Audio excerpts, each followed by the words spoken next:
The uncertainty of the conflict in Ukraine is providing fertile ground for violent extremists across the European Union. At a recent meeting in Brussels, RAN practitioners, policymakers and researchers had an in-depth discussion about many of the issues arising from the conflict.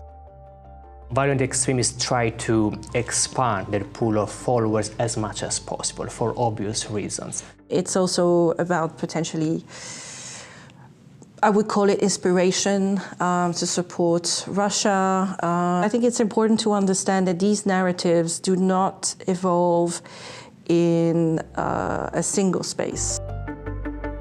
Violent extremists are exploiting Russian disinformation and conspiracy narratives emanating from the conflict.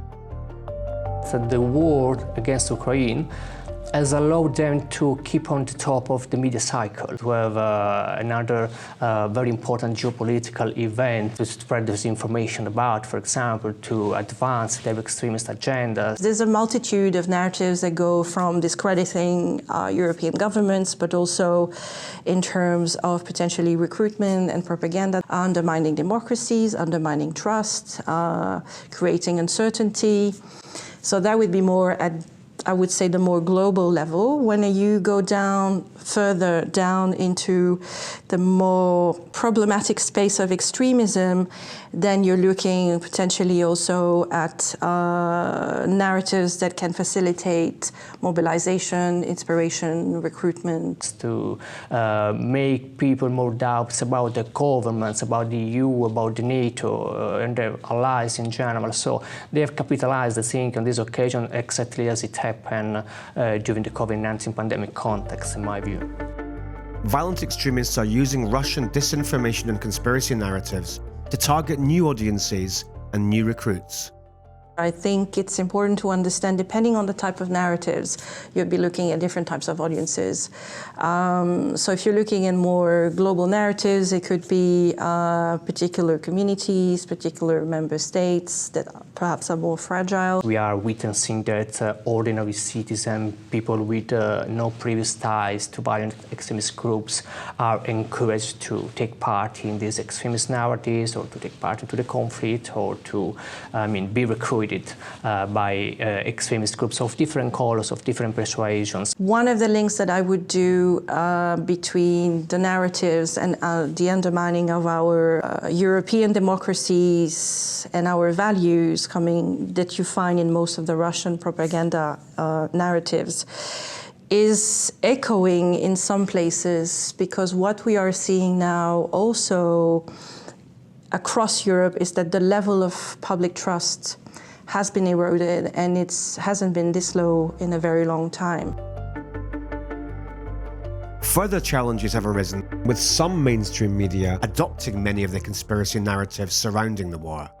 When we see some mainstream media vehiculating some kinds of disinformation and Kremlin-backed propaganda, we can see this when during a peaceful demonstration, some violent extremists hijacked the causes, the democratic causes of the peaceful demonstration, by holding extremist belief relating to the Russian context, to enlarge the influence of their narratives within our environment. So within Europe, within specific countries in Europe, within specific communities within Europe, not necessarily only extremist milieu, but then if you move out of Europe, you also realize there are other hotspots where Russian propaganda is important, such as in Africa. And if you look at how it's having a life of its own, it's really supporting Russia and the war in Ukraine. And there's a potential backlash of what is happening over there and how this will then affect certain communities here and diasporas in Europe. So it is very complex, because there's different narratives, different audiences, and different spaces which are intersecting as well. With such a complex conflict, the solutions for preventing and countering violent extremism arising from the Russian war of aggression in Ukraine will be spread across a wide area of PCVE. And I guess also the question that we should ask ourselves is, does it mean that we have to rethink what we know about extremism?